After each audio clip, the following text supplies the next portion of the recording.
मालवण तालुक्याला कालपासून मुसळधार पावसाने झोडपून काढले असून या अतिवृष्टीमुळे तालुका जलमय होऊन अनेक भागात पूरसदृश्य परिस्थिती निर्माण झालेली आहे। मसुरे, आसरा, काळसे, बागवाडी, राठिवडे यासह इतर भागात पुराच्या पाण्याने घरांना वेढा दिलेला दिसून येतोय। तसेच अनेक ठिकाणी घरात पाणी घुसून व पडझडीमुळे मोठे नुकसान झालेलं दिसून येतंय। कालपासून मालवणात पावसाने जोरदार बॅटिंग करत मुसळधार सुरू ठेवलेली आहे।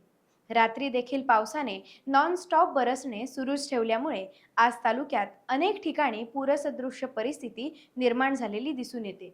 काळसे बागवाडी येथे मोठ्या प्रमाणावर पाणी भरल्याने काही घरांना धोका निर्माण झाला आहे। या ठिकाणी तहसीलदार वर्षा झालटे, नायब तहसीलदार गंगाराम कोकरे यांनी भेट देऊन पाहणी करत धोका असलेल्या घरातील लोकांना तात्पुरत्या स्थलांतरासाठी विनंती केली।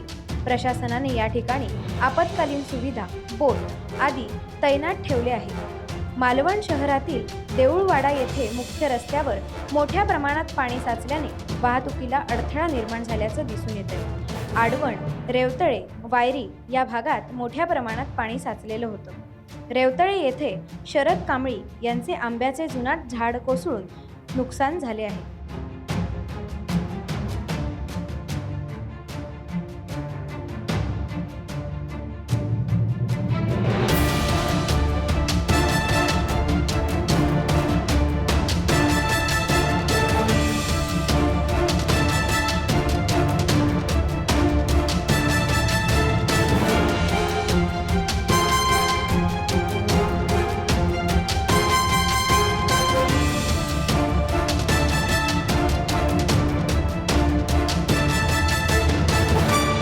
टाइम्स डिजिटलला लाईक करा, सबस्क्राईब करा, शेअर करा आणि बेल आयकॉन दाबायला विसरू नका। पाहत रहा टाइम्स डिजिटल।